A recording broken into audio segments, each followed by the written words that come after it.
All right, in today's video, we're going to be doing some 9-volt testing. This motor was sent to us by Tyler from Battle Peak, and I'll have a link in the description to one of my favorite videos that they've done, which was the Manozoid episode. It was a build from an RCX set that there really wasn't much information on, so it was really cool to see them kind of diving in and trying to find as much information as they could. So I will link that video in the description below. And this motor is supposedly not working. I have not tested it. We're going to do all this live. So I have another just bare motor just to compare it to. Because I didn't want to compare it to, a build like this because it's got a little weight on it. So it's going to be, a little bit, maybe an advantage to have a little bit of weight on it. But just so you can see, the tracks are pretty much nice and clean. We shouldn't have an issue with that. So this is just the bare motor. This is a working motor, one of mine. And it looks like it's doing pretty good. So let's set that to the side. This is the motor from him. I took a picture of the bottom because it has some numbers, 35.2 written on it to make sure I didn't get it mixed up. It does feel a little tighter in there, but let's see what it does. Yeah, not much. I can see it. I don't know if that's picking up on camera.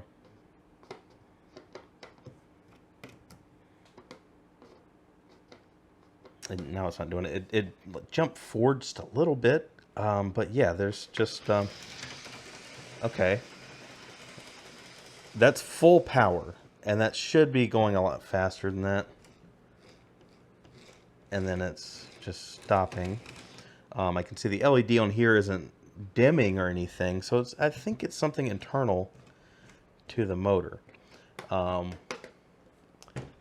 me find a 9-volt cable. I'm going to try to pair these motors electrically and see if that helps any. I need to be more organized in this. All right, that's a light sensor. This is going to take a minute. No, I've got a straight through cable somewhere in here. Okay, so I found a cable. Remember, this is the one that's not working correctly. And, all right, so we're going to put them together. And yeah, so the front motor is doing just fine. That is kind of strange. I didn't know if this would affect the other motor. One last thing we can do is just go straight into the 9-volt regulator. It moved just a little bit.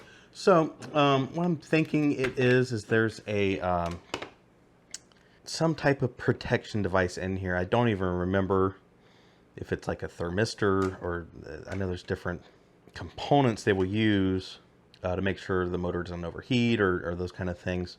So we're going to be taking this apart. I've done a little research online, but it looks like we need to cut these clips in the bottom and then try to get it apart.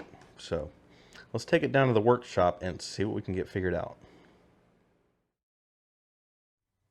All right, let's just... oh no, I forgot about all this. Yeah, my router died just before I was on the A Full podcast. That was the night before, so that was fun trying to get something working in the meantime, but rest in peace. It'll only turn on for like a fraction of a second. You'll just see this fan start to spin. So I tried another power supply. I don't know. It might just be dead, but it's been a good one. I loved having 8 interfaces, but yeah.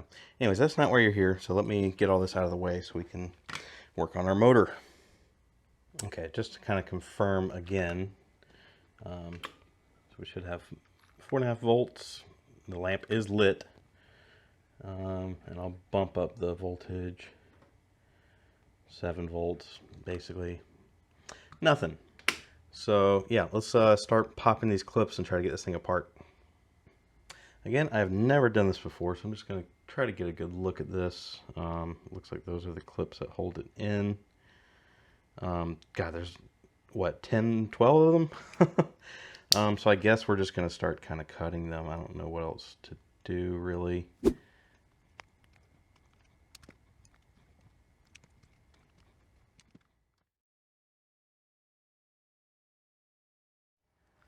Okay, so I think I see what I was doing wrong. I was trying to pry it like that, but it looks like this whole piece comes out. So maybe now I can kind of work my way around and kind of pry it up. I did know this was going to be a fairly destructive process. I hate working on things like this where you've got to cut clips away and you know, basically we have to either glue it back or just hope it kind of snaps back in a reasonable way. But we're getting somewhere now. Supposedly, I guess this is what opening up a 12-volt motor is like. Just kind of a pain.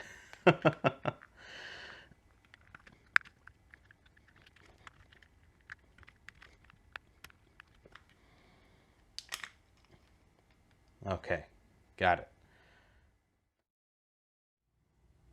Okay, so I've got a bunch of footage I'll probably just end up throwing away, but we got it fixed. So the problem is I could hook directly to these two contacts here and run the motor as long as I wanted to.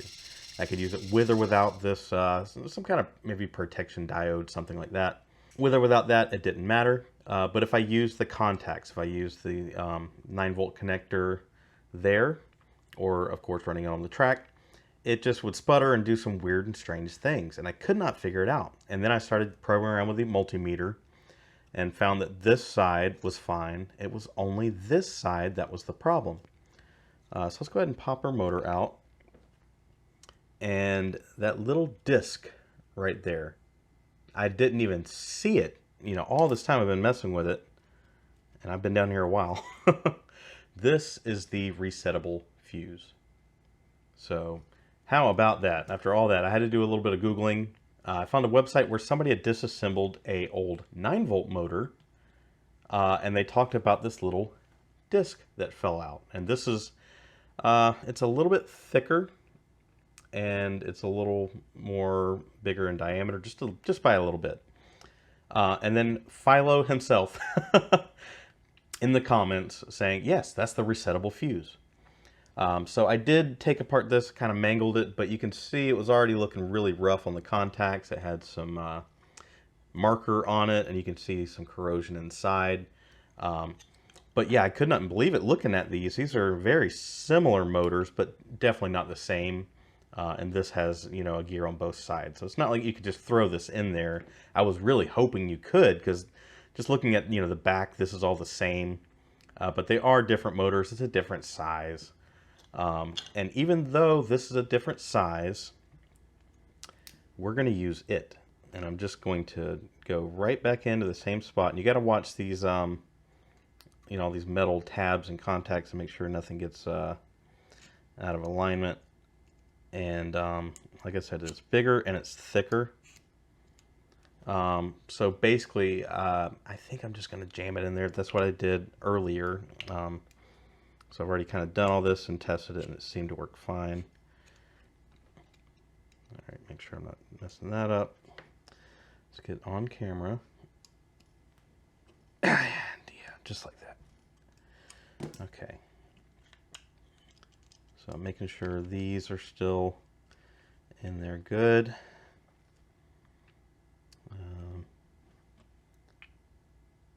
No, I had it backwards. So let's throw this back in here.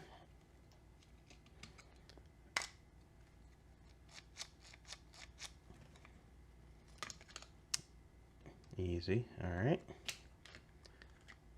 Pop the bottom on. I'm not sure. I'm going to reach out to Tyler and see if he wants me to glue this back or maybe some tape or whatever. It's not, normally it snaps together better than that. Maybe I'll try flipping it around, but just for the purposes of showing what we're dealing with. This is 4.6 volts, 6.2, 8.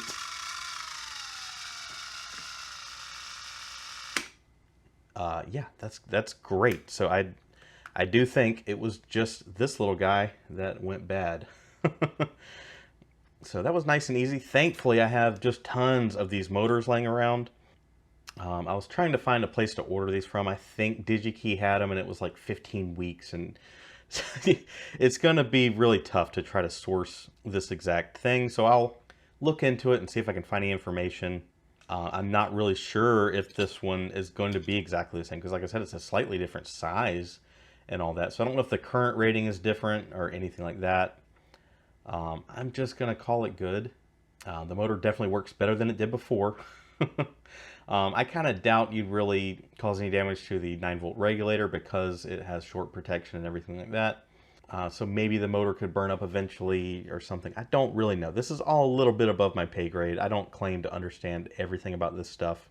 And I'm always skeptical of everyone in the comments or anywhere else that do think they know everything. That always makes me skeptical.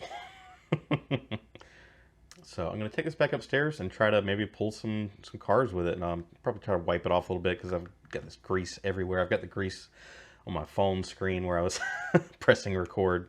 So yeah, I'm very excited about this, and I'm glad that I have such an abundant supply of these little guys, because you can get these motors for like, I think $3 or $4 a lot of times on Bricklink. I had at least 20 just in random bins. That's not even including all the ones I have in sets, and some of the sets have 3 motors each. So that's really good to know. All right, here we go. Moment of truth. Look at her roll. Now I can watch Jackie Gleason while we eat. All right, so what I'm going to do is, so I built this locomotive recently. It has no room for a battery box inside of there. So what I'm going to do is actually use this motor with it, and I'm going to put some cars on it, and I'm just going to let it run around the layout for, I don't know, maybe 10 minutes or something. Something, you know, when you first start repairing your own stuff, you tend to baby it, and you're like, oh, I want to use it as little as possible. I don't want to break it again or something, like it's so fragile because you just fixed it. But the more you fix things, the more you're like, no, test the heck out of it. Leave that thing on for 24 hours straight. So you can really know if it's fixed or not, because otherwise then, yeah, you need to go back and see if you can find anything else. So yeah, I'm going to get this thing attached, put some cars on, and we'll run it around for a while.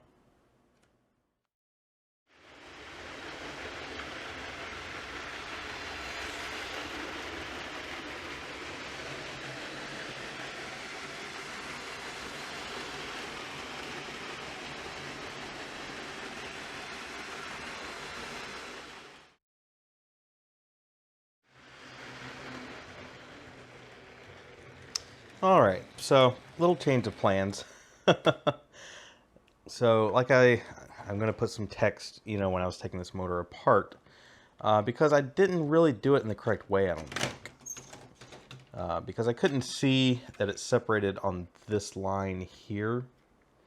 That's why I cut so much of the tabs away. And, you know, after doing all this, I found other videos, some in German, you know, that's part of the problem. Yeah, see how easy that comes apart. So what I'm going to do is I'm going to actually ship him back one of my other motors that's, you know, good to go. I needed one that was apart anyways because I want to try LDCC, which is a DCC controller that is compatible with the Lego RCX with a custom firmware. I think that'll be a lot of fun to mess with, and I won't have to worry about, you know, gluing it and getting it back to them and all that. So I can handle all that later on my own time, and it was something I kind of planned on doing anyways. So, you know, if you are ever taking one of these apart, you know, this line right there, come on, is where you want to try to separate it out. You might have to take some of the clips off. I'm not really sure. But yeah, that's part of the problem. There's not a whole lot of information out there for this. And the internet's just garbage nowadays. All search is just total garbage. You'll find maybe 3 videos on YouTube, and then the rest of them will just be like other stuff you might like. And it's like, why would I be searching for something if I just wanted you to give me random recommendations? And Google's about the same, or any other search engine. It's just all AI generative garbage and lists, you know, top 10 this and blah blah blah. From that's just kind of, I hate it. I hate all of it. So maybe I'll do a little more, in-depth research into these kind of things so I can provide better information. This video is more of a blog, more than anything, or vlog. And I should have said this at the beginning, but I'm not responsible. If you hurt yourself or break your stuff, that's this is just a video of what I did. So again, I am very thankful to Tyler for sending this motor over. It was a good learning experience. It's good to know that the resettable fuse is, very similar to the one that's in the old 9-volt motors. And I'll still kind of keep my eye out and see if I can find a good supply for them. Again, be sure to check out Battle Peak. That'll be linked in the description. I'm excited to see what they come up with in the future. A huge thanks to the channel members for helping keep the lights on here and keep the electricity running so I can run my regulators. Join us in Discord. There's always a lively conversation there about trains and repairing stuff and anything else you can think of. Thank you all for watching, and we'll see you in the next one.